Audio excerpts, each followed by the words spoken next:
Om Ajnanatimirandhasya Jnananjanashalakaya Chakshurunmilitam Yena Tasmai Shri Gurave Namaha Shri Chaitanya Manobhishtam Sthapitam Yena Bhutale Swayam Rupa Kada Mahyam Dadati Swapadantikam Namo Vishnupadaya Krishna Presthaya Bhutale Shrimate Bhakti Vedanta Swami Niti Namine Namaste Saraswati Deve Gauravani Pracharine Nirvishesha Shanyavadi Paschatya Deshatarine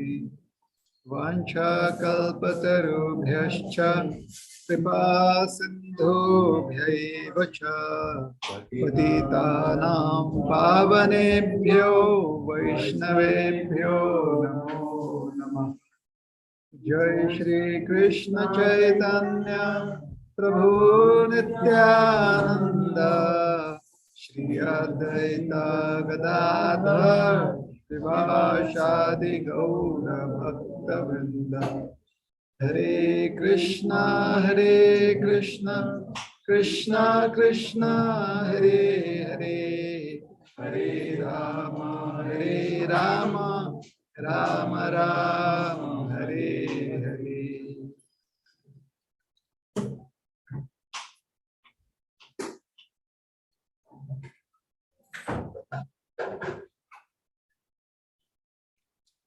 Hare Krishna.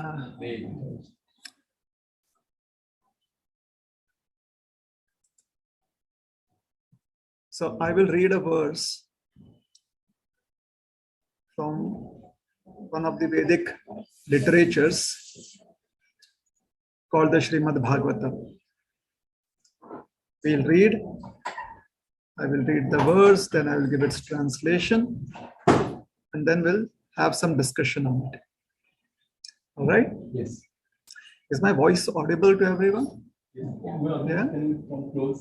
If it is not, I can speak a little louder, but I would also like to say that I don't bite anyone. I'm perfectly harmless. So if you want to move in close, you can.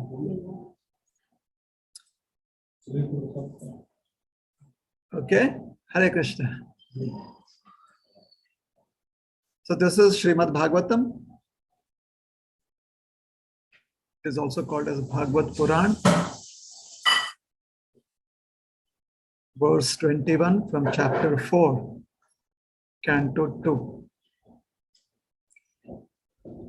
Yadangrabhidhyana samadhi dhautaya dhyanupashyanti tattvamatmanaha vadanti chaitat kavayo yatharucham same mukundo bhagavan prasidatam.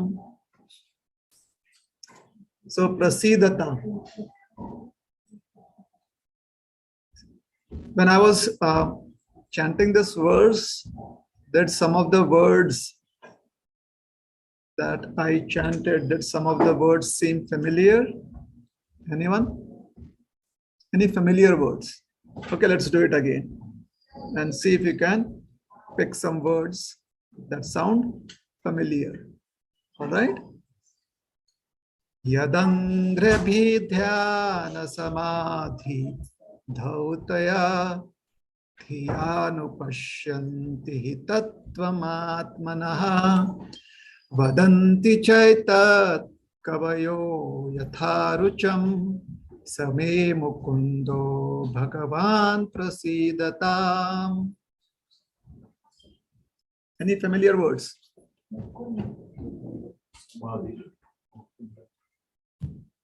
So there is Mukunda, Samadhi, Bhagavan. Sorry? You have to be a little loud. Sorry? Pratyamnaya. Okay. Did you hear that word? Pratyamnaya. Something similar? All right. What else?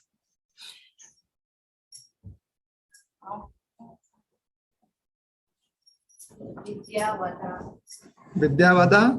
Okay. All right. Stick on to those words. All right. All of you.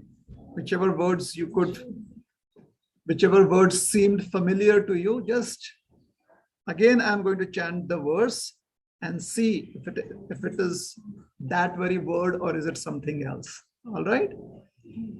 Yadanghrabhidhyana samadhi dhotaya dhyanupashyanti tattvamatmanaha vadanti chaitat kavayo yatharucham same mukundo bhagavan prasidatam. So any new words? Atmanaha. Okay. Mukunda is done. Mukunda, yes. Tattva. Okay. Prasidatam. Dhavatayo. Okay. Nice. Yatharucham. All right. Yes. Good. So, what do you know about the word Mukunda? Who said Mukunda? No. Mukunda is Krishna. Anything else about the word Mukunda? Sorry? One who grants liberation. Okay. Krishna, the Supreme Lord who grants liberation. So that is Mukunda. Now, Bhagavan. Yeah. Bhagavan. Yeah, so full with all the 6 qualities. Bhagavan is full with all the 6 qualities. So Bhagavan Mukunda. Dhautaya. Who said Dhautaya? Dhautaya. What do you understand about the word Dhautaya? It sounded familiar, right? So why did it sound familiar? One who gives. What did you remember when you heard the word Dhautaya? Nothing, but it sounded familiar. Anyone? Something washing or cleaning. That's good. One who gives. Who cleans this? How would Who cleans this? gives, and in what sense? What is a synonym to the word Dhautaya that you feel is cleaning? I didn't know. I thought. Oh, sorry. To give. So what is the word? No, in relationship to Dhautaya. Mukunda, the grantor, one who grants. So Mukunda. So you think that Mukunda, because he grants liberation, therefore Dhautaya must be to give? Okay. All right. Cleaning. What makes you feel clean? Not feel clean. I mean, what makes you feel the Purity. How did you come up with the understand with this? Purification, like liberation. Can you use that word in a Liberation includes purification. Dhautaya. So how did it seem familiar as cleaning? What made you think of cleaning? Dhautaya or liberation? Dhautaya. Dhautaya, you said cleaning, right? Something like cleaning. I related it with Hindi words. Dhoya. Okay, dhoya, dhautaya, cleaning. All right. Nice. Interesting. Somebody said Atmanaha. Who said Atmanaha? Atma, Atmanaha. Where is Thiru Prabhu gone? Okay. Prasidata. You said Prasidata. What comes to mind? Yes. You have to. Yes. It's a familiar word, but I can't explain. So it seems familiar or similar to what? Famous, yeah, pleasant. pleasant, famous. So can you tell me a few words that you know, which is in your vocabulary, which means famous or pleasant? Famous. A few words about it. Yeah, in your vocabulary, which is a similar word to prasidatam that seems, whose meaning could be famous. Popular. Prasiddhi. So that is why prasidatam. Okay, very good, very good. See, it's nice. It's helpful, isn't it? Sanskrit is not so difficult. Is it? It's really not so difficult. See, there's maybe about 20 words here. And we have almost figured out at least 8 to 10 words. That's nice, isn't it? Prasidatam, prasiddhi, pleasant. What came to your mind when you thought pleasant? What word came to your mind?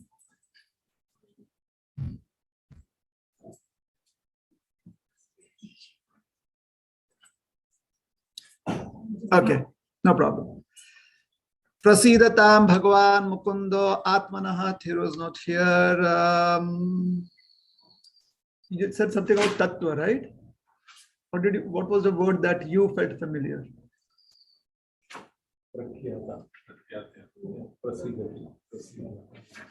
So what is the understanding of that word?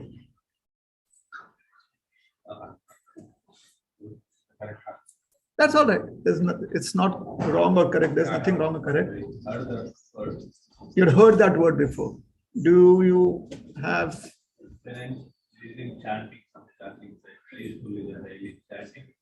So that is how it sounded familiar. You remember it as a chant. Okay. Yes. Somebody said samadhi. Who remembered samadhi? Yes. Samadhi is a state like where, in the yogas, like in the meditation, the next level, like samadhi state, trance states. State of trance. Okay, samadhi state of trance. Very nice, very nice. So now we have some idea of a few familiar words and what the meaning could be, right? So let me once again chant the verse. All right? And now we'll be paying a little more attention. Maybe we'll find the other words that we missed out. We may find them familiar now. Yes?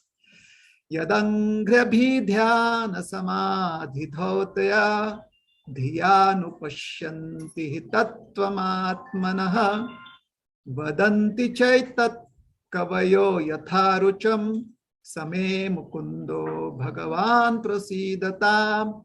I'm sorry, two other words, yatharucham and kavaya, somebody said. Yeah. So these two words also were noticed. Anything new? Anyone noticed? She mentioned that yatharucham. Sorry? Vidya? Okay. Pashyanti? Okay. Pashyanti is good. Angre? Vadanti, Angre, Pashyanti. Who said Pashyanti? Somebody mentioned Pashyanti? Vidya? Vadanti, Vidya. Okay. Angre. What comes to mind? Body limbs. Very good. Angre, body limbs. What else did you remember? Vadanti. What about Vadanti? Speaks. Vadanti speaks. Yes? Okay. Now let us see the translation. Yat. Yad angrabhidhyana. Actually, it's a complex word. The whole word is Yad angrabhidhyana samadhi dhotaya. So now we break it up into smaller words. Yat angraya abhidhyana samadhi dhotaya. All right. So yat, that, whose. Yat also means whose. Yat also could mean when. or then. All right. Now it depends on what is it indicating. So now should it be when or then? Is it time related? Is it person related? Or is it just object related? Is it trying to embellish another thing? Yes. So angraya. Most of you may not have heard this word. Angri means feet. Angri means feet. Angri can also mean limbs. All right. But specifically, generally it is used for feet. Just as pani is for limbs, Sanskrit. Your hands. Padma pani. Yes. And for most of you got married, when the girl's hands is taken by the father and put into father or grandfather or uncle, whoever is present there, and put into the hands of the boy. What is it called as? Yeah. So it is not giving water. Yes? Chakrapani. You know who's Chakrapani? And who's Chakra, then Vishnu. Narayan. Chakra in his, not water. So pani means hands. Angraya means feet. All right. So yat angraya. So now what would yat mean? Whose feet. Yes. Abhidhyana. Remembrance. Dhyana. You've heard that word. I was hoping that somebody would remember that, find it familiar. Dhyan, because it is so common. Abhidhyana. What is dhyana? Meditation. Yeah, something that we are not going to do during this lecture. But typically people associate that with spirituality. Right? So abhidhyana, whenever the prefix abhi is used, it either is wanting to express something very, very important, intense, or it could also be used to express that which comes prior to. All right. Now, don't think about Abhimanyu, because that is not how it is. But Abhiman. You've heard of the word Abhiman? Man? Abhiman. Now man. No. So Abhi means either it intensifies.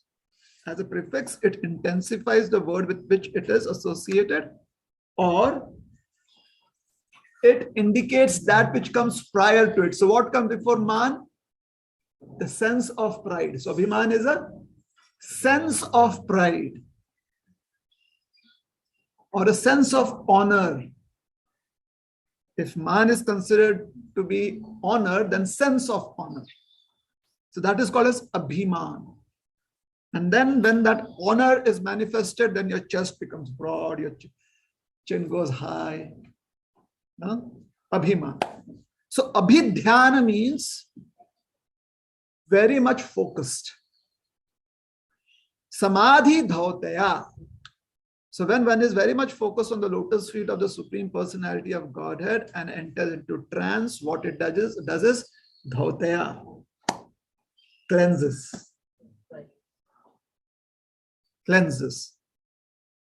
Yes. Dhautaya. Once I was trying to explain this to someone and they said, oh, it sounds like dhoti. Well, I said that is also good because typically dhotis are white. Dhotaya. Dhotaya means to cleanse. So it cleanses one's consciousness. Otherwise, one will not be situated in samadhi. So the word consciousness is not directly mentioned here. The reason is it would be superfluous. It would be unnecessary. Why? Because the word samadhi has been used. So this is some ornamental understanding of kavya, poetry, kavita. All right. Dhyanu pashyanti tattvamatmanaha. Dhya. Any idea what is dhya? Intelligence. Therefore, the word buddhi indicates that which is intelligence. Dhya means intelligence. So dhyanu pashyanti, anupashyanti, again pashyanti. Somebody, no one said that. Pashyanti means to see. So anupashyanti, either this word anu is going to again magnify. Pashyanti means very special vision, or that which is very helpful to you, which can give you a blessing, that kind of vision. Or anupashyanti could also mean trying to see that somebody else wants you to see. Like when you tell someone, hey, look there, look there. So that is, and you kind of look in that direction, that becomes anupashyanti. So see through their eyes. Follow their instructions. Yes. So dhyanu-pashyanti, because you have to see, and it is anupashyanti. So is it very, very a special vision, or is it going to be vision in following in the or under the directions of someone else? Since the word dhya is used, therefore most probably it means you are receiving instructions or guidance from someone else, and that is what you're observing. Yes. So now the person here in this verse is cleansing their mind and cleansing their consciousness by focusing their intelligence on the lotus feet of the Lord. And by doing that, what happens? They feel liberated because they are in samadhi. And how did they come to this achievement? Anupashyanti, under guidance. Anupashyanti tattvam atmanaha. And what is the achievement? Tattvam. Tattvam means the truth. Atmanaha. Atmanaha means, what does Atma mean? Self. So the self could be understood as the soul, who is the companion of the super soul, or the soul that is accompanied by the super soul. Because it is speaking of tattva. So tattva, truth. There is no truth complete, there is no understanding complete without being inclusive of the super soul. Okay. So what is being mentioned here is that when one is in samadhi, one sees one's relationship with the Supreme Lord, and that is so very engrossing that one enters samadhi. So if you want to enter samadhi, sometimes people want to do that when they are very frustrated. At other times, they think the world is all right. We can take samadhi later. So basically, they are saying right now we are happy. We are very much assured of being unhappy after some time. That is when we'll take samadhi. So there is no need for us to convince, or scriptures to convince anyone that happiness is temporary. Most of us know that it is temporary. That is why we are like, we'll take samadhi when later on, after some time. Right now, there is no need. So vadanti chaitat kavayo. Hence, most of us, kavi means those who can speak intelligently. A kavi. Poets can do that, isn't it? They speak very intelligently. Therefore, a kavi is someone who speaks intelligently. So most of us are intelligent. Therefore, we speak in different ways. Not today, tomorrow. Right now, I think I'm blessed. So vadanti chaitat kavayo yatharucham, yatharucham. According to our interests, we speak. Yatharuchi. Like today, I've finished my business of doing whatever is necessary to be happy in life. So today, I don't think so I need any help. Or today, I haven't finished my business of being happy, so I need a lot of help. I'm not sure. Let me call up my friends and relatives and ask them, what should I do? Should I take the lottery ticket for Powerball or Mega Millions? What should I do? What chances should I take? So vadanti chaitat kavayo yatharucham. And the author, the person says that as far as I am concerned, Same Mukundo Bhagavan, he's like, he wants to be sure that he has covered all bases. Or maybe he's super excited. You know, when you get super excited, when you have a nice, really tasty cake that you're eating, you're like, this is so sweet, this is so amazing, it is so soft. I mean, okay. you're quite excited. You understand that you found it to be very, very relishable. So Same Mukundo Bhagavan Prasidatam. Prasidatam here is about receiving mercy, prasad. And it is Prasidatam. C is Dirgha. It is a long E. It is not the short E. Short E is Prasiddhi. Siddhi is short E. Prasid is about prasad. All right. So prasidata means receive the mercy. So as far as I am concerned, I would like to receive the mercy of the Supreme Personality of Godhead, who is Mukunda, who can give me liberation, and who is Bhagavan, who is also always my well-wisher, always with me, Bhagavan. Okay? So what are we trying to discuss? What we are discussing is that many of us have our own opinions in life.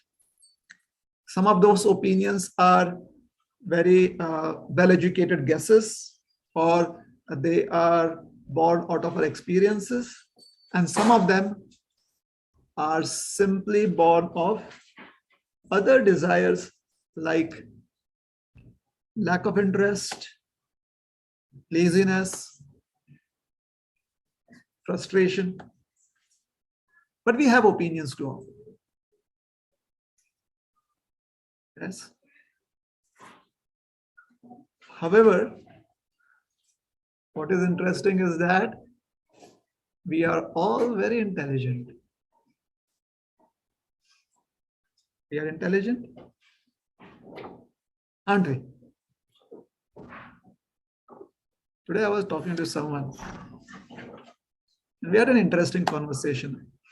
A part of this conversation was, in today's generation, those who have some inclination or some interest in tradition,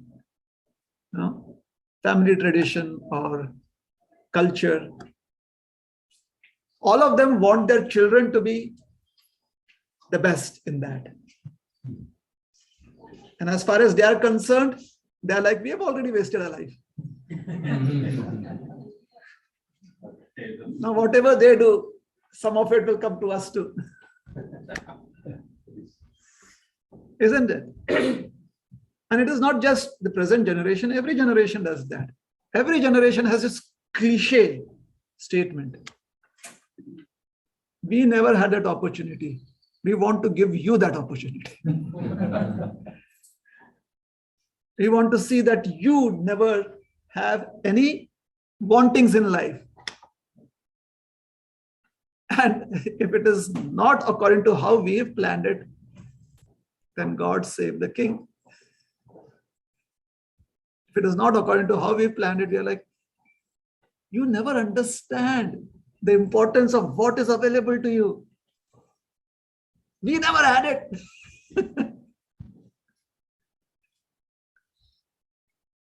So every generation feels that they should give a better chance to the next generation. Because intelligent people, right? They feel like that. Those who feel that happiness is in habits, certain habits that are not really helpful. If they feel the happiness it isn't that, that is what they train up their next generation in. Isn't it? Like today, again, we were having this conversation. It's just how there is some generational differences.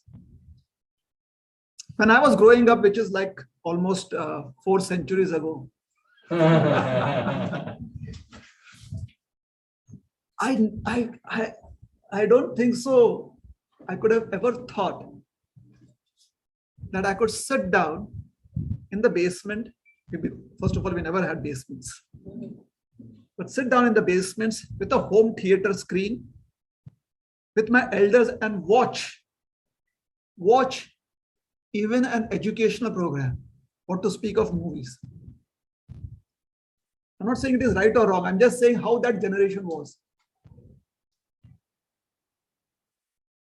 Because first of all, for a large part of our childhood, we did not know what was a TV, simply because a TV was not discovered. That is how old we are. There was no TV when we were growing up because it wasn't being produced. There was no television. Can you imagine that?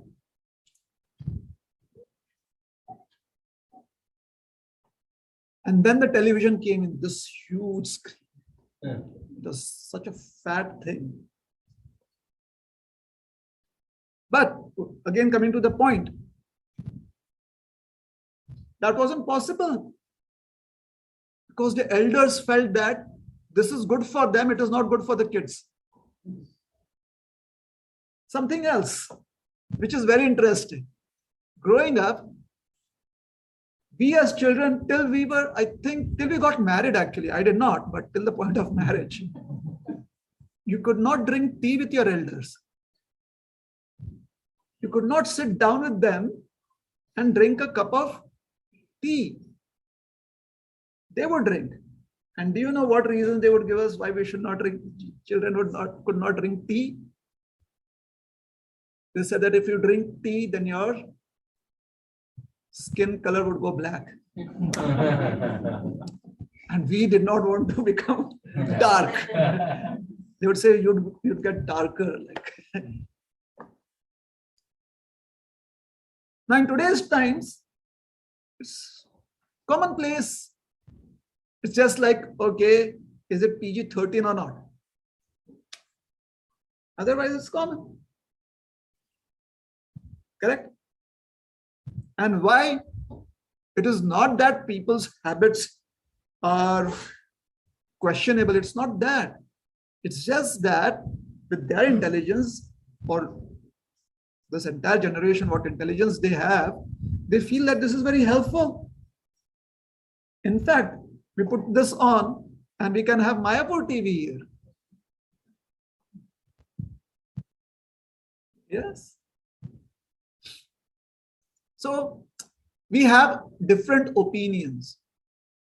If 10 generations of people could come together, it would be interesting to see what differences of opinions they have. So what should you do? What is the best way going forward? is important. Yatharucham, should everyone feel that their way is the best way? Or should they take a little bit, wherever necessary, wherever essential, a little bit of guidance? Should we try to see according to what others have seen, or should we rediscover the wheel, as they say? So certain things we should try to discover something new in our lives, and at other moments in our lives we should try to avoid rediscovering something. It saves time. So that is called as anupashyanti. Hence we come to discourses, especially when it's about spirituality. We come to discourses because we want somebody who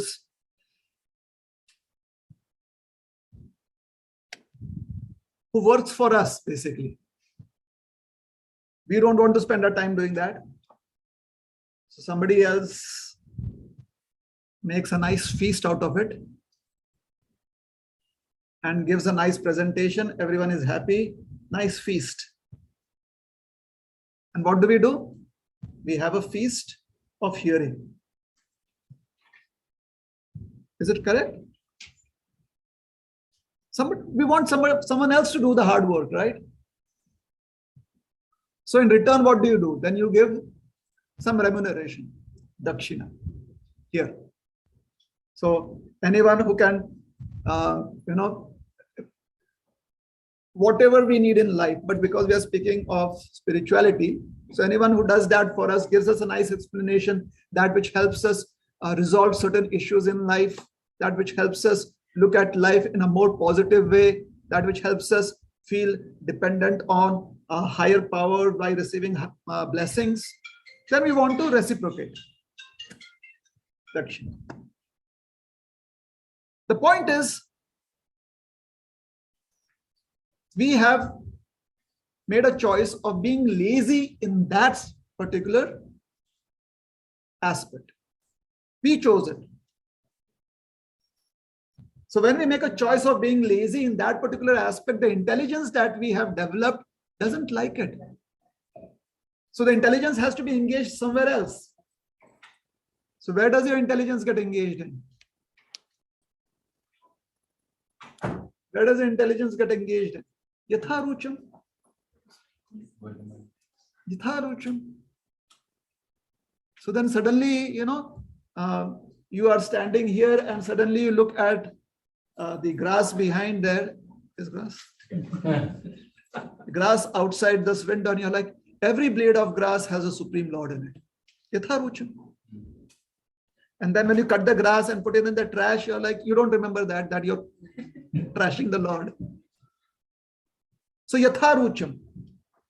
When you're inspired, you see that particular object as being very, very relevant, and you're not inspired, you overlook it.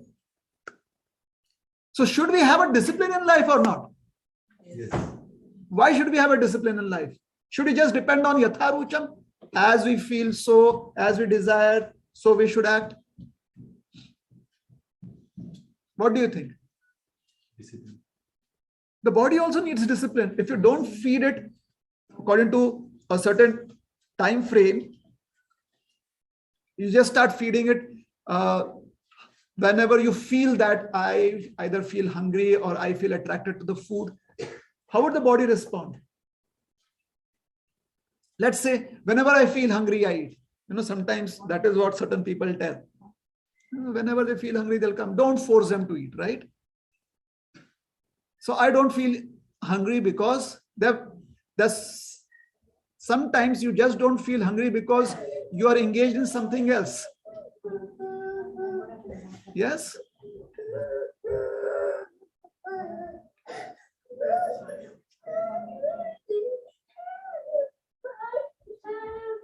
All right.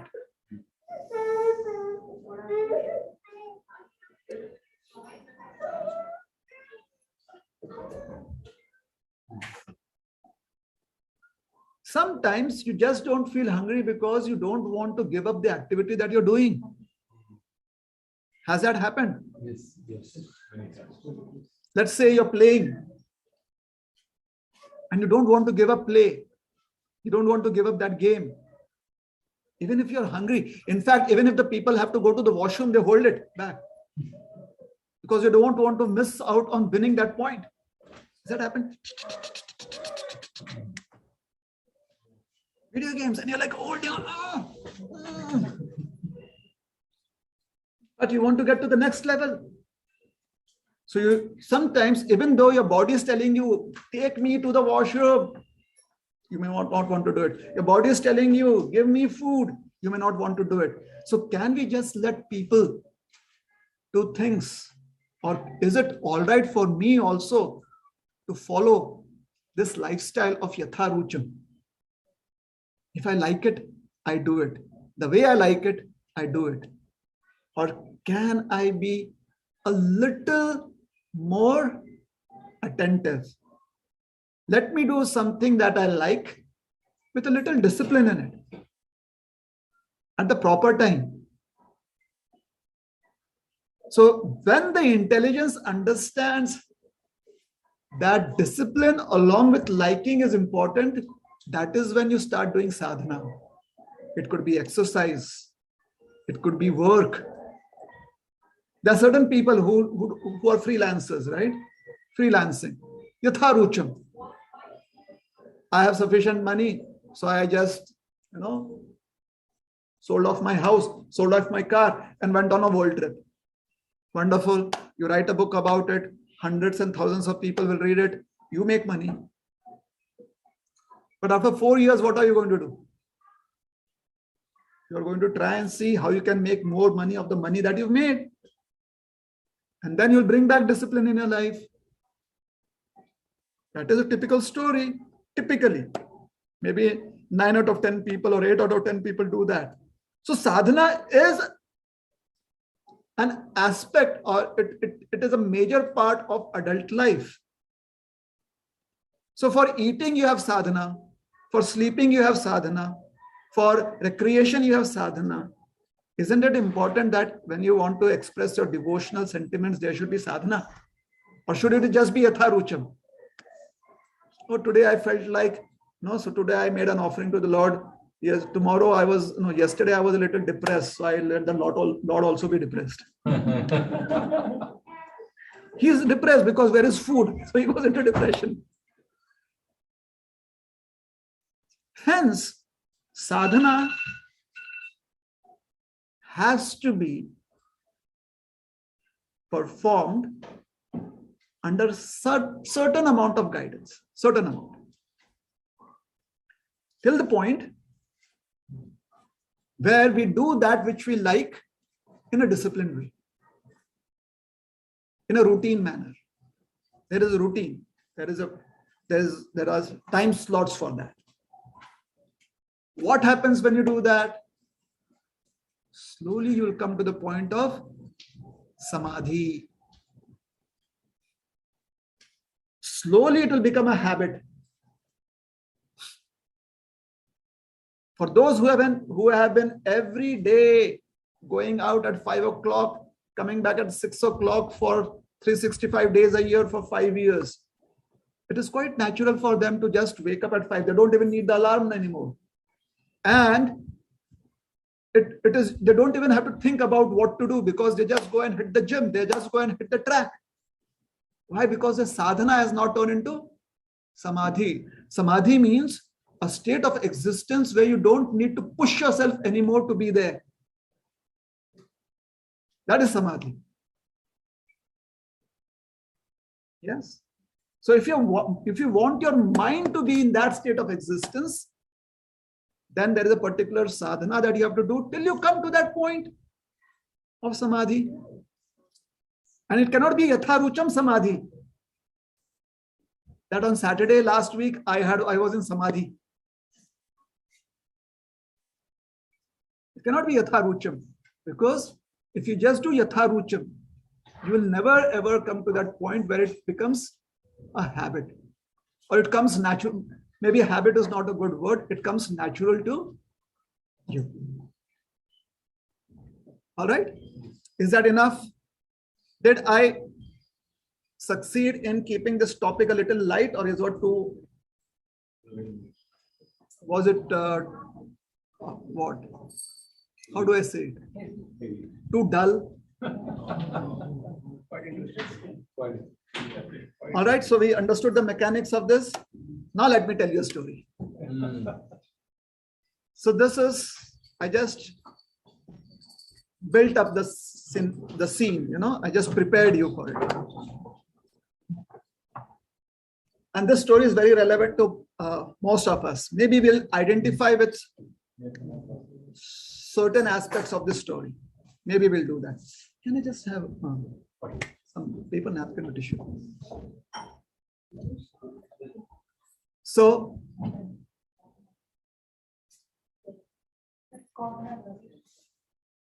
you can look at me, you know, like really very attentively from top to bottom, whatever you can see above this table. People like me, we are associated with an organization called as ISKCON. People like me. There may be people similar to me who may not be associated with ISKCON. All right? What is ISKCON? International Society for Krishna Consciousness. What do? We try to share the knowledge of Krishna consciousness. What is the knowledge of Krishna consciousness? So Krishna, according to a huge section of the Hindu society, is God. And a lot of people outside of the Hindu society today are also aware of this fact. Krishna is God. Or let us say, a large section of the Hindu society calls God Krishna. All right. So what is Krishna consciousness? Krishna consciousness is an attempt to be aware of God, who's called as Krishna. When, as far as possible, the goal is to do that every single moment of our life. All right. So what is new? This is what many of us kind of understand and practice also. Well, we do it according to the observations made by a great personality called Sri Chaitanya Mahaprabhu. So according to the school of thought that ISKCON people belong to, we accept Sri Chaitanya Mahaprabhu to be non-different from Krishna. That is our acceptance. If somebody wants to know how, then we can share how that is acceptable to us. So let us just accept that for now, for the discussion, that Chaitanya Mahaprabhu is Krishna himself. So now if he's Krishna himself, there must be some fun moments in his life, because Krishna is like that. Yes, Krishna is a very likable character. So Chaitanya Mahaprabhu must also be a very likable character. He is. So once upon a time, when Chaitanya Mahaprabhu was a young man, maybe he was 15 or 16 years old,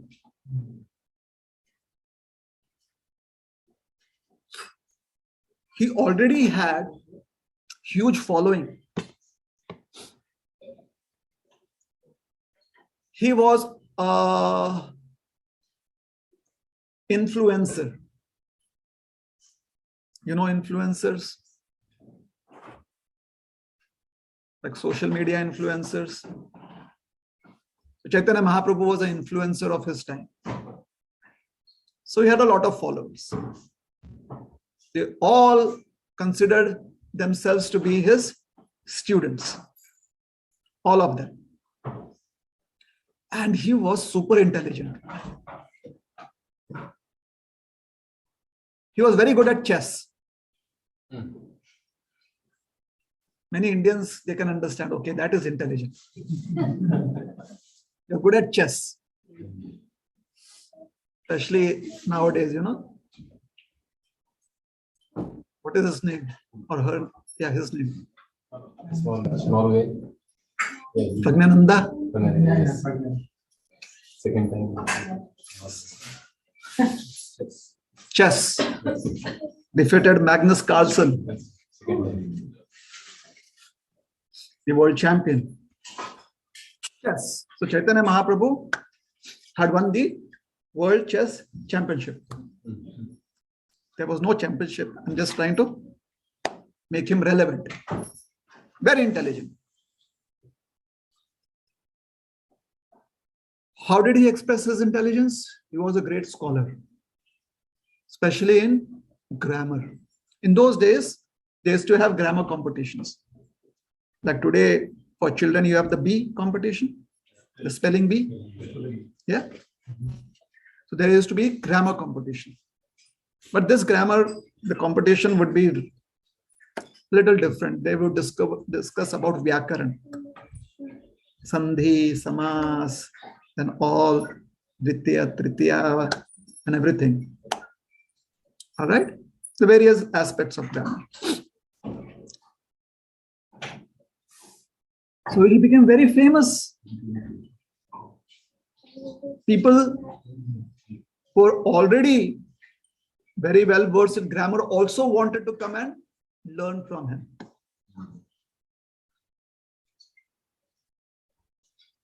So there would be various competitions all over the globe, especially north, south, east, west of India.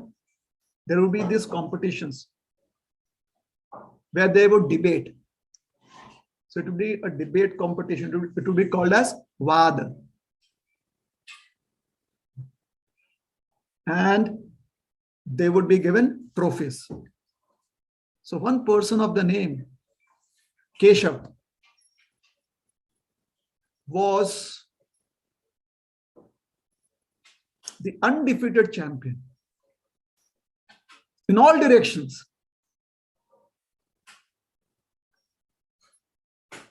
You know how in today's times, parents take their children to various tennis competitions. If the child is good, so that they can slowly go to the professional circuit and get world rankings and a lot of money. In India, they do that with cricket. They take them to various clubs. Yeah. So after you had done all of that and you participate in so many competitions and you get your rankings, and if you are at the top, then you're the world champion. So for grammar, Vada, Vyakaran competitions, Keshav Kashmiri was the world champion. And he would travel all over the circuit, all around, trying to see if he can find a competitor that he could defeat. And people would actually run away from him. Those who had heard of him, not that they were not good at it, but they knew that this person was exceptional. He had been a prodigy and he continued to be a prodigy. He was so good at these competitions. So someone put into his ear that there is a budding talent coming up. And this person is Chaitanya Mahaprabhu. So Keshav Kashmiri comes to Chaitanya Mahaprabhu's hometown. His hometown is Mayapur. So he comes to Nadia, Mayapur. Nadia is a district, Mayapur is a town. And he finds him with his students taking a walk along the banks of the river Ganga. So Keshav Kashmiri is coming with all pomp. He has so many followers. When there is when an influencer goes, then the media also goes along with the influencer. So all the media was with him. So he is walking down the banks of the Ganga towards Chaitanya Mahaprabhu. So what do you think is going to happen now?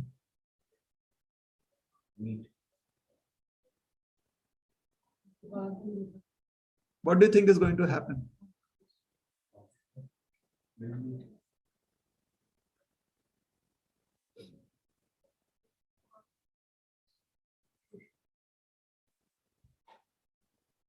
Well, whatever is going to happen, I'm going to be narrating that. I just wanted to grab your attention. So he comes up to Chaitanya Mahaprabhu and says, "Hey, young boy, I've heard that you have some talent. Why don't you have a friendly debate with me?" Chaitanya Mahaprabhu says, "You are so world-renowned. You are exceptional. You are the best. And I'm just an upcoming talent. I mean, why would you want to have a debate with me?" So Keshav Kashmiri is like, I know, but they have, you know how people, they kind of instigate you. So these instigators had made him feel that he should nip this budding talent before it could grow. He said, no, let us have a debate. Chaitanya Mahaprabhu said that, I am not qualified to have a debate with you.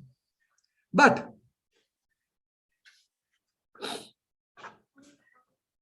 this is a great opportunity.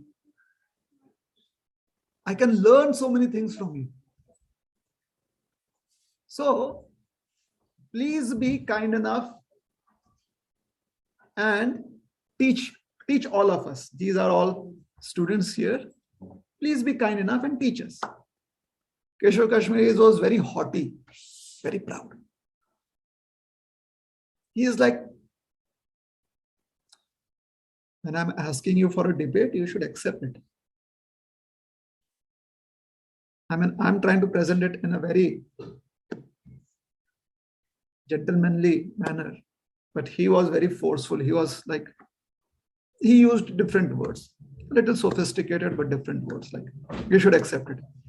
So Chaitanya Mahaprabhu said, how can I, even think of speaking in front of you? Practically, Goddess Saraswati is, she is residing on your tongue. So, or she is blessing you. So there's nothing I don't think so. This is a good proposal. So Keshav Kashmiri was feeling, he was feeling victorious. He's like, okay, if you are not going to debate with me, then you have to give in writing that you accept defeat, something like that. Before he could say anything like that, Chaitanya Mahaprabhu said, why don't you show us how glorious your knowledge is? Can you please glorify Mother Ganga with some prayers and poetry that no one has heard before? Brand new composition on the spot. You know how sometimes there are those rap competitions where the rappers have to come up with their something brand new, or elocution competitions where they give you a word and they ask you to speak on it. So Keshav Kashmiri said, that's not a problem. And he immediately started composing various prayers, various glorifications of Mother Ganga right there, immediately. And this was not from a previous composition that someone had created. He wasn't repeating anything. It was all very new. You know how Sanskrit verses are, the chandas, right? So within a few moments, he had composed 100 verses like that.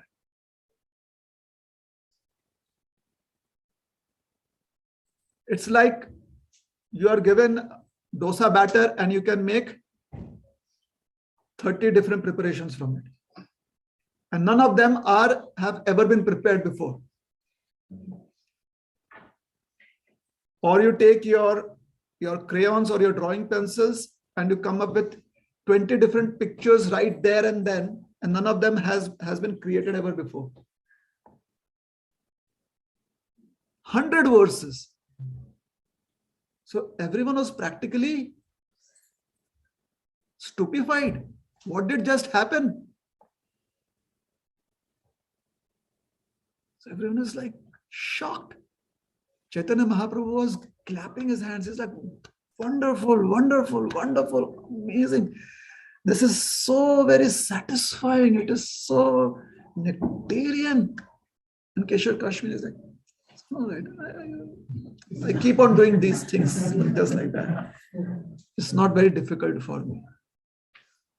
And then Chaitanya Mahaprabhu, with folded hands, he asks him, Sir, could you please explain to us some of the good points of your composition, exceptional, so that we learn, and some of the mistakes in your composition. Now, Keshav Kashmiri was shocked.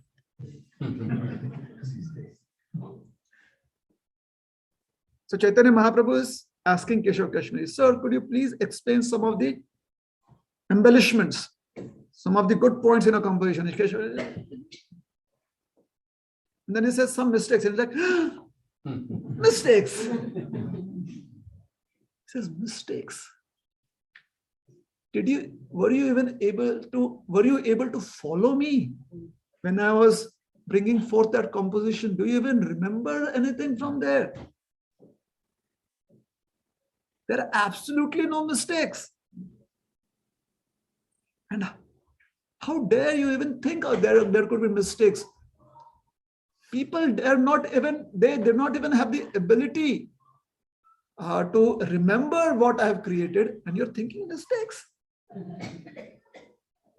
Why don't you point out which particular part of my composition I should explain to you?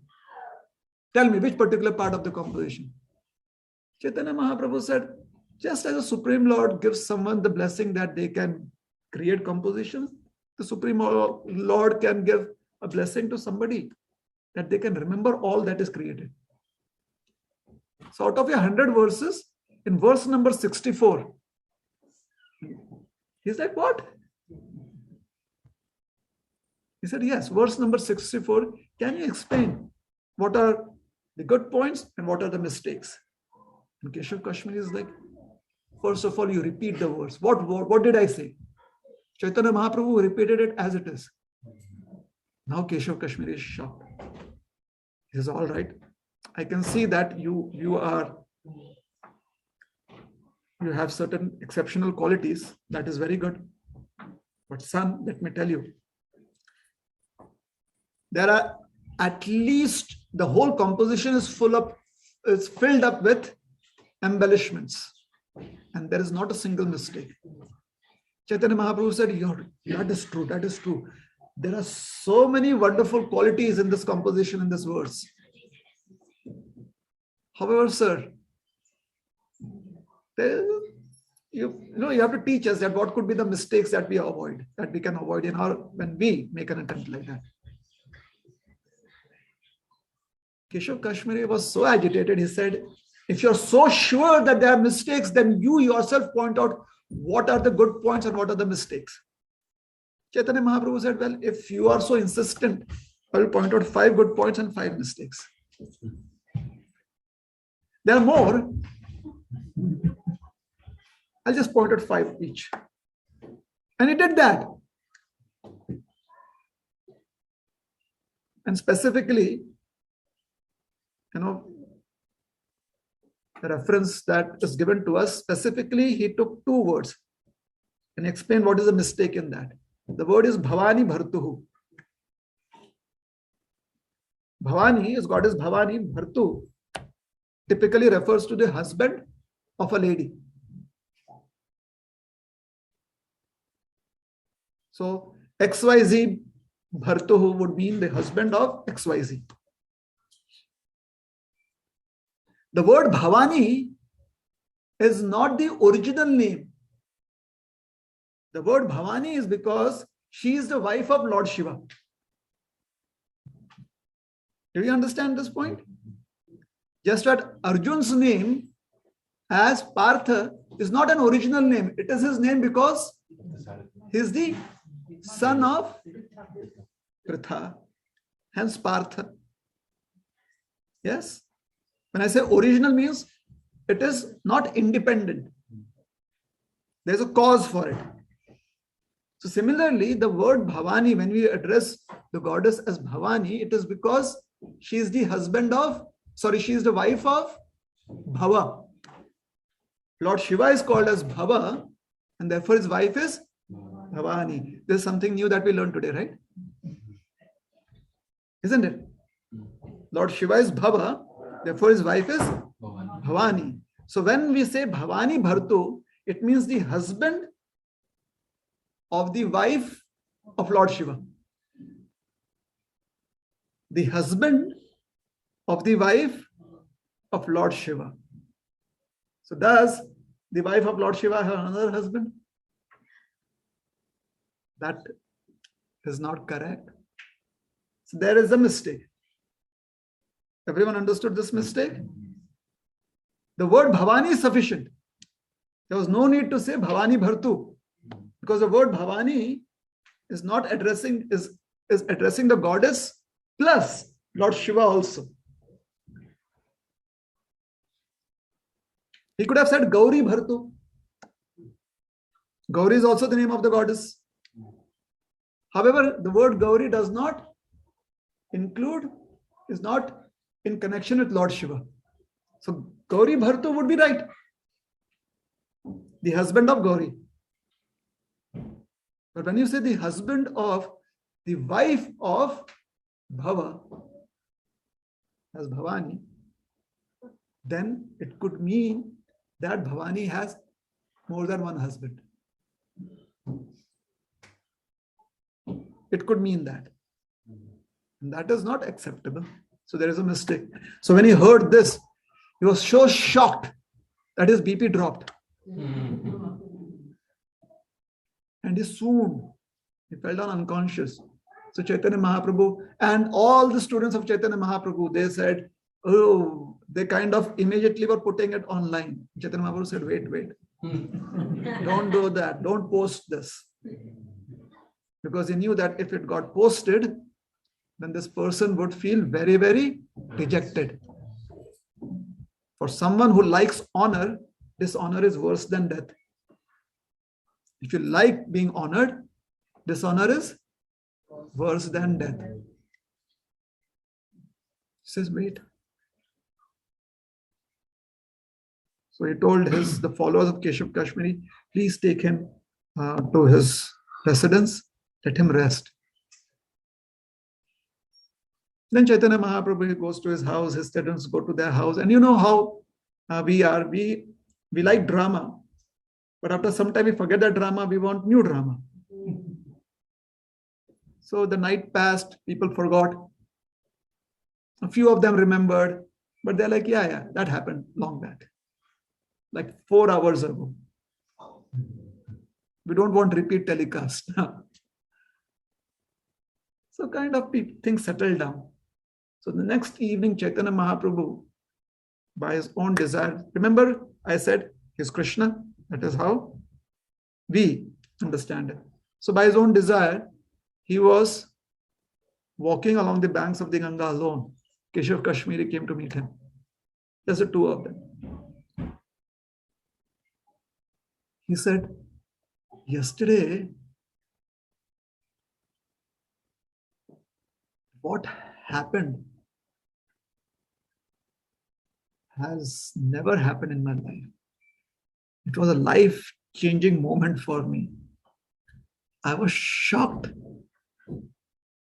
I was in fact feeling so low. I know for sure, for a fact, that Mother Saraswati has blessed me. This prowess that I have is because of her blessings. And I know it for a fact. But yesterday she abandoned me. Therefore, I couldn't sleep. I was just praying to her. Why? How could you abandon me? And somehow I fell asleep, and in my sleep, she appeared. And she said, I am Saraswati. I am the potency of the Supreme Lord. And He is the Supreme Lord. How could I be better than Him?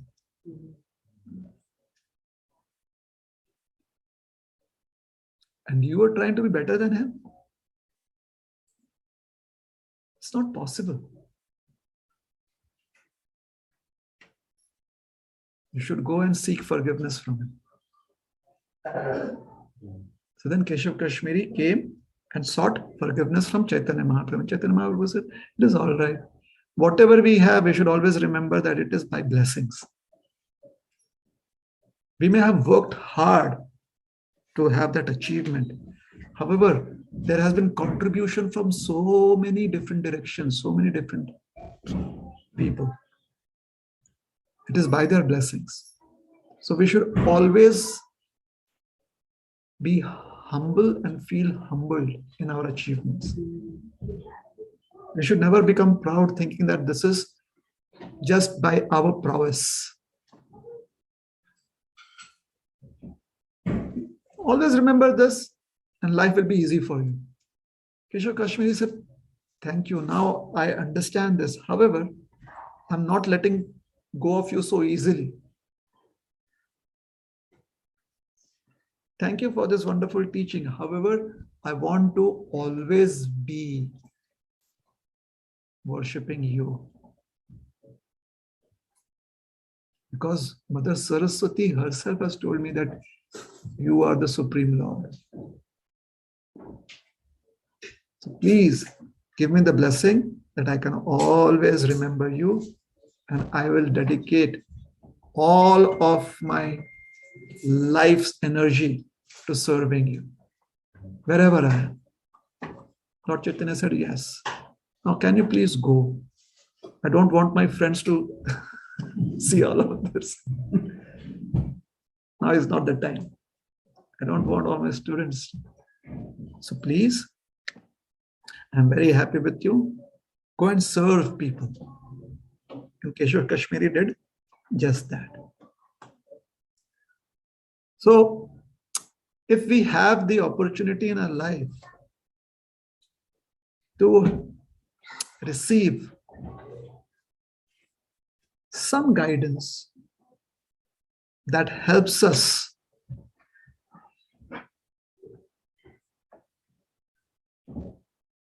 have fulfillment in life, that helps us become a better person, we should try and keep ourselves open to such guidance.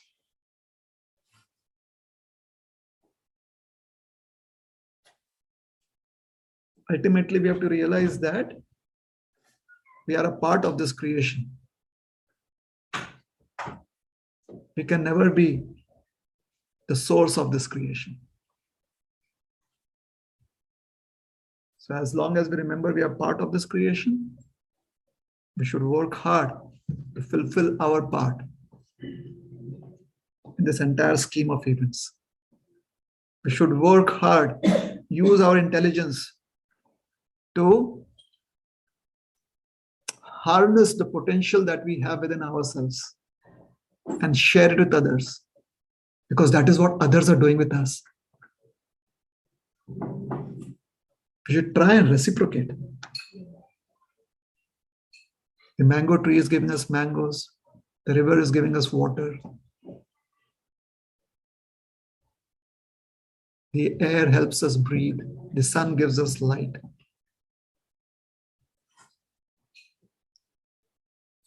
The cotton plantation gives us cotton. All our needs are being fulfilled by so many other people, by so many other elements in nature. So let us cooperate. Let us understand how much we have received so that we know that we have to give. When we understand how much we have received, we feel grateful. We have the right vision in life.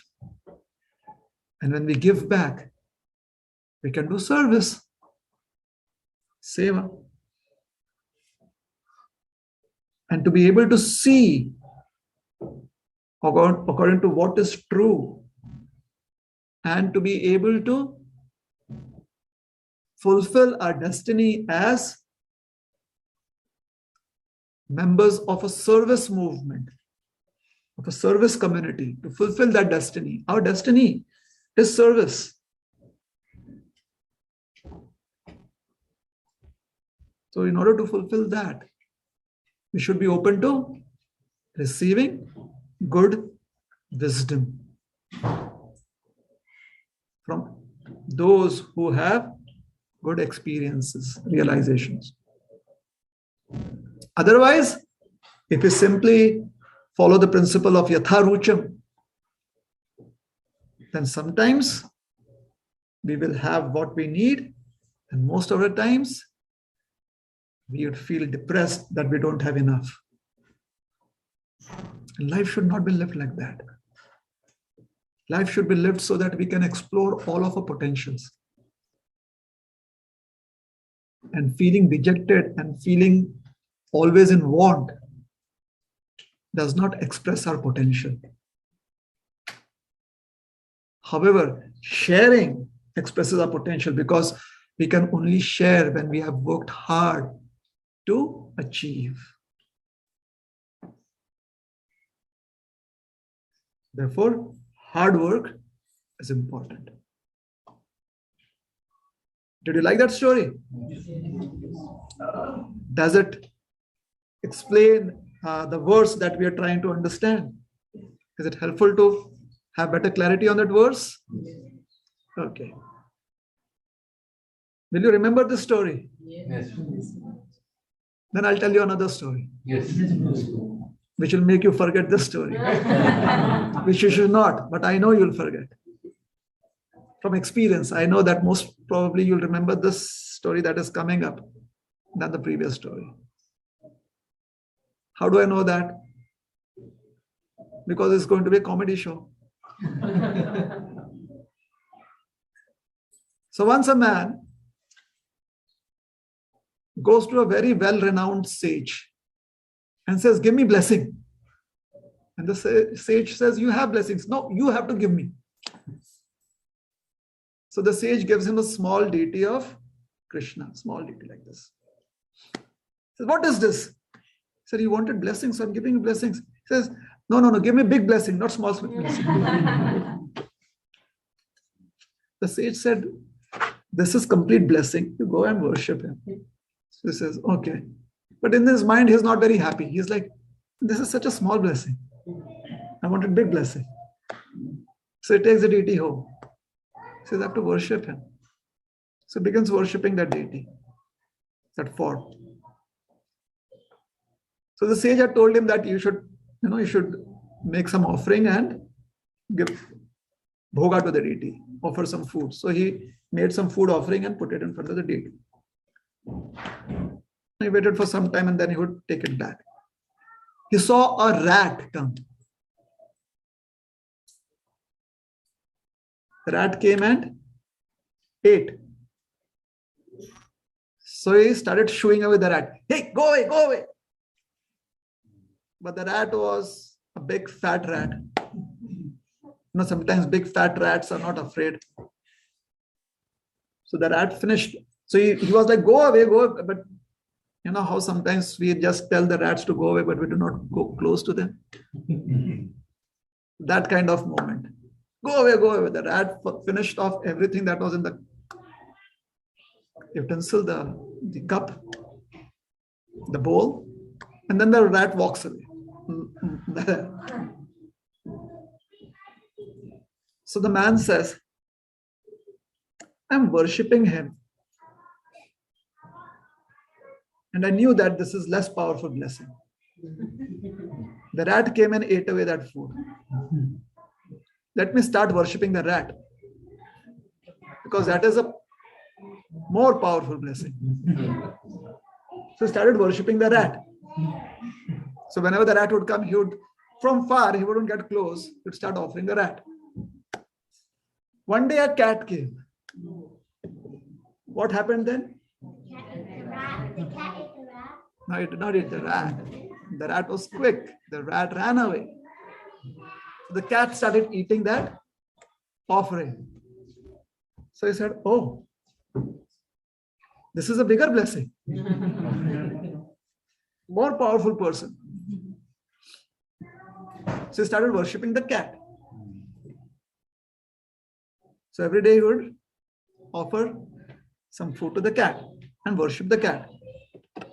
Then came along a dog. In India, here dogs don't do that. Even here they do it. Came a dog. The cat ran away. So he said, oh, this is more powerful. Bigger blessing. If I worship this, I'll get bigger blessing. So he started worshipping the dog. So he was doing this in his private place. So one day when he was worshipping the dog and he went outside the room, his wife came into the room. She had no idea what he was doing. She comes into the room and she sees the dog eating from that bowl. She shoos away the dog. Shoo, shoo. The dog goes away. The man happens to see his wife shooing away the dog. He says, oh, she's more powerful.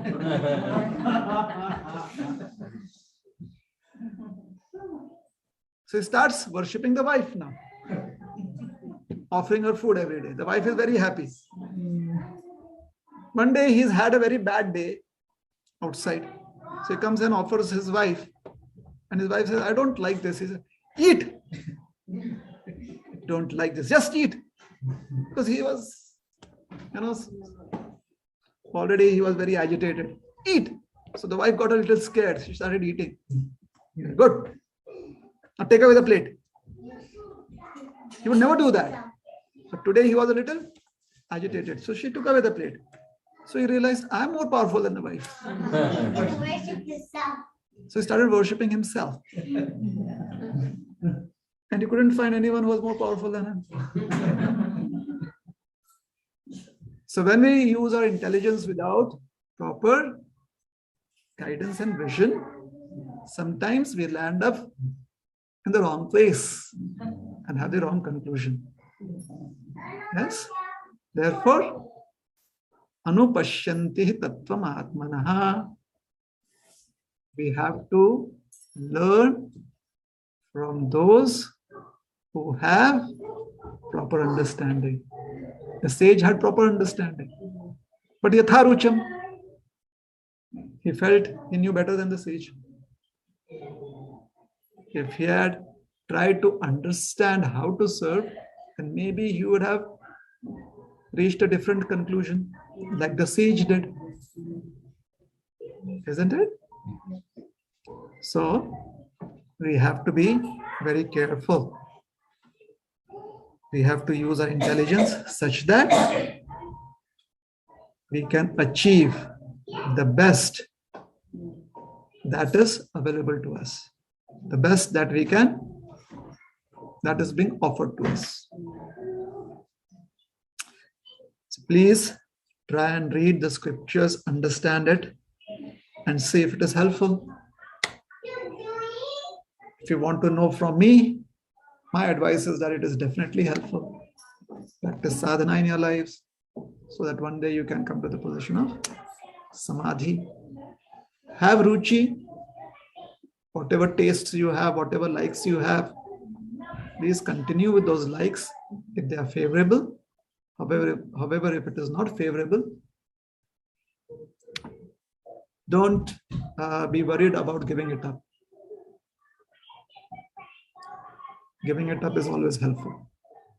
So accept that is favorable and let go of that which is unfavorable. Make life very simple. All right? So we'll stop here. Thank you very much. Hare Krishna. Any questions or doubts? Yes. First you. I was thinking the last point that you made was my question. So, coming to a regulated life, and falling in a way that we can utilize our intelligence nicely. So we need a regulated life. A very so we have to give up from the nature or behavior that we have cultivated so long, and which is not favorable. But it is very difficult. Sometimes I feel it is very difficult to give up some of these things. That is why our life doesn't become very regulated. Sometimes, I felt that because I started cultivating, staying late in the night and working and all. So now, as I review that, I feel very stressed out. And even though there is nothing, I just go and then sit and then read something or whatever. That might not be very useful. So it is, I realized why I spent, I could have got up early and then do another few rounds or good rounds. So how do we? So sometimes we kind of cultivate new habits and then it becomes difficult to go back to a good regulated lifestyle. So what should be done?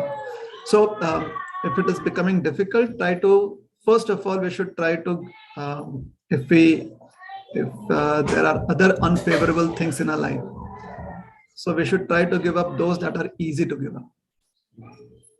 Generally, if somebody tells you that you've got 5 years to spend in hell and 5 years in heaven, where would you want to go first? Most of the people think that first finish off hell, then we'll enjoy.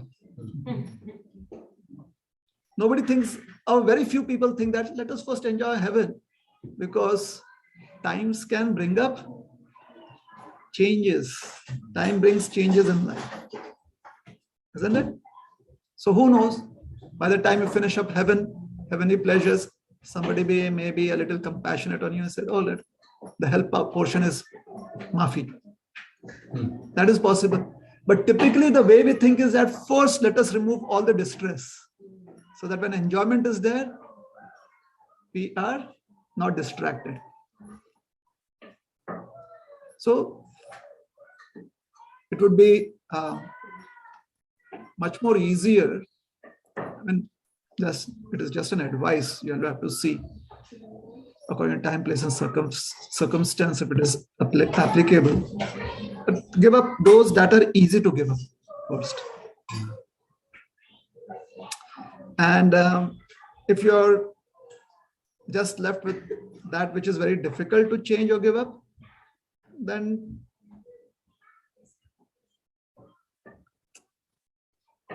what is it called as here? Take time off. Go to a detoxification clinic. Admit yourself into a detoxification clinic. So take a break. Do what you think is helpful, and then come back. The new lifestyle. So in your case, you're giving the example of work. So take some 2 weeks of vacation. Within that, do that which you like to do, and cultivate a new routine for yourself. Then come back with that routine. Is that okay? These two things we can.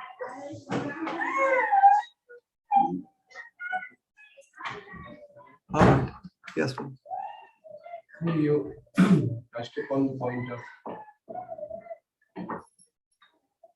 you said, serve, give back. The question came to my mind,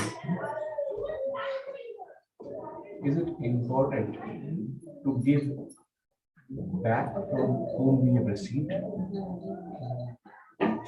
or just give? Because the two could be very different. And what is the implication of not being able to either or one of them? So if we have received, then we should try and give back. So is it important to give back to those who have given us, from whom we have received, or should we give it to others? Well, the idea, when we received from others, they were not seeing whether previously we had given them something or not. We received from them because they knew that we had a need. Similarly, when we give that which we have, we should give it to people that are needy. Then my question is, in that case, in which context is the word akritagya used? Akritagya, where you don't feel grateful. Akritagya doesn't mean when somebody else feels that you're ungrateful. Doesn't mean that. Akritagya means when you are being ungrateful. It has nothing to do with giving back. It could not. If there is a need and you're not giving back, and the needy person is from whom you have received and you're not giving it back to them, then it could be akritagya. It could be ungrateful. However, just because you have received from someone and if we feel that we have to give back to the same person, whether they need it or not, that may not necessarily be gratefulness. So giving to needy is more important, or Should give to those who need. And it could be someone that you do not know at all, or it could be somebody that you already know, or somebody that you have received from previously. Is it all right? Obviously, if you have taken loan from a bank, you should not give back the loan to another bank. They are in need of, they need people to return back their loans. All right. so if I now put Arjun there, from a morality perspective, would he be called akritagya? How are you trying to present Arjun? In the war, fighting, not willing to fight, but fighting or trying to, trying to accept the will of the Lord. Because many people, they put this question that this person is fighting where he could have done more for his Pitama. He didn't do that. He's on the other side trying to fight, hearing the Lord's instruction. Is he being ungrateful? Because the same people have raised him. So, since he's fighting against the people who have raised him up, he is being ungrateful. Arjun. So, who decides it? If I am being a little, let's say, unfair towards my relatives, then who decides whether it is unfair or not? I would say Lord decides. No. But in practical terms, who decides? A particular system. It could be the family system, it could be the system of the societies. Certain protocols are already in place, right? Now here, according to the protocols that were set in place, none of the elders felt that he is being ungrateful. People construct. So why would bystanders want to give an opinion when they are not a part of the system? How should I explain this to common who could be more antagonistic to the position of Lord or position of Arjun? How to explain? It's all right. If you're saying that Arjun is being ungrateful, then you try not to follow what he is doing. You do what is being grateful. So are you expressing gratefulness in your life? I mean, there's one point where there is one thing where you say that Arjun is being ungrateful and therefore you go on criticizing Arjun. Or do you want to, use your time doing that? Or would you rather use your time expressing gratefulness? Because they will bring up karma. The exact opposite, they bring up on him that this person is fighting to his last breath. So it's all right. They can follow Karna, and just as Karna gave up his Kavach and Kundal, they should be doing something like that. I mean, show what you follow. Just don't debate. If what is it? walk your talk. So are you walking your talk? When we are speaking about Arjuna and Krishna, we are trying to express the philosophy. The relationship between Arjuna and Krishna is based on that philosophy. When we explain, it is not separate from the philosophy. So if your philosophy is that it is about gratefulness and you feel Arjuna is ungrateful, Karna is a better example of gratefulness, follow Karna. Are you able to do that? We are more concerned whether you are following the principle of gratefulness or not. You consider Karna to be your idol, great. If we are able to do that with considering Arjuna to be our idol, great. We are not criticizing Karna, you do not criticize Arjuna, we are expressing our feelings of gratitude, you express your feelings of gratitude, let us do something for the world. Isn't it? There are people around us and there are so many things around us that need our inputs, they need our us to work. So let us do it. That is how I would deal with people like that. However, I would want to have a philosophical discussion with people who have philosophy. If people simply have sentiments, then I would want them to also express that in terms of work, in terms of their endeavor. Because when people are having a debate based on sentiments, then it is no longer a debate. It's simply a clash of egos.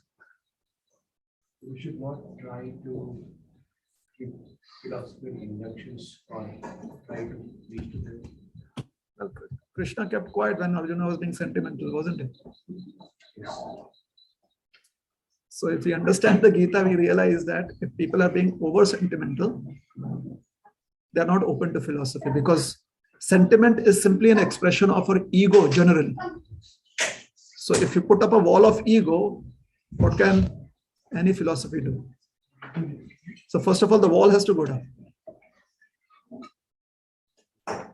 Yeah. So let us be friends. Let us have a gratitude club. You portray Karna, I'll portray Arjuna, and let us do something for the society around us. Yeah. Whenever you are ready to have a discussion, we'll have a discussion. So when the discussion comes up, then we'll look at Arjuna's character and Karna's character. Arjuna never insulted a lady in his life. Karna did that. So when they're ready to have a discussion, then we'll have the discussion. Right? On the rest of the points, they are comparable. Moral, good fighter, always generous, Karna also generous. Right? Some concern about the ability both had. Karna is like, I will not fight anyone else except Arjuna because I want to prove myself. And Arjuna have also expressed concern that, Guruji, you told me that I would be a best disciple. So are your words going to be false? Are people going to remember you as somebody who... So he's also concerned. So comparable. Did Arjuna ever insult a lady? Did Karna do that? Yes. Big time. So now choose your heroes.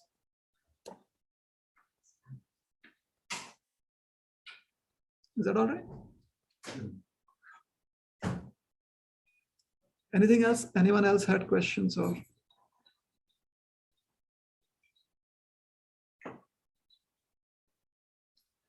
We'll stop. Thank you very much. Hare Krishna. Srila Prabhupada ki jai. Gaura Bhakta Vrinda ki jai.